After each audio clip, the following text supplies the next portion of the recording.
திருப்பாவை பாடல் 23. மாரி மலைமுழஞ்சில் மன்னி கிடத்துறங்கும் சீரிய சிங்கம் அறிவுற்று தீவிழித்து வேரி மயிர்பொங்க எப்பாடும் பேருந்தறி மூரி நிமிர்ந்த முழங்க புறப்பட்டு போதருமா போலே நீ பூவைப்பூ வண்ணா உன் கோயில் நின்று இங்ஙனே போந்தருளி கோப்புடைய சீரிய சிங்காசனத்திலிருந்து யாம் வந்த காரியம் ஆராய்ந்து அருளேலோர் எம்பாவாய். மழைக்காலத்தில் மலையிலுள்ள குகையில் உறங்கும் பெருமைமிக்க சிங்கம் விழிக்கிறது. அதன் கண்களில் நெருப்புப் பொறி பறக்கிறது. நாற்புறமும் நடமாடி பிடரி மயிரை சிலிர்த்து பெருமையுடன் நிமிர்ந்து கர்ஜனையுடன் வெளியே கிளம்புகிறது.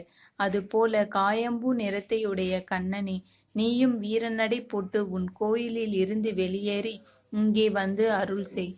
வேலைப்பாடுகளைக் கொண்ட மிகச்சிறந்த சிம்மாசனத்தில் அமர்ந்து நாங்கள் எதற்காக இங்கே வந்தோம் என்பதை அறிந்து அந்த கோரிக்கைகளை பரிசீலனை செய்து நிறைவேற்றி அருள வேண்டுகிறோம்.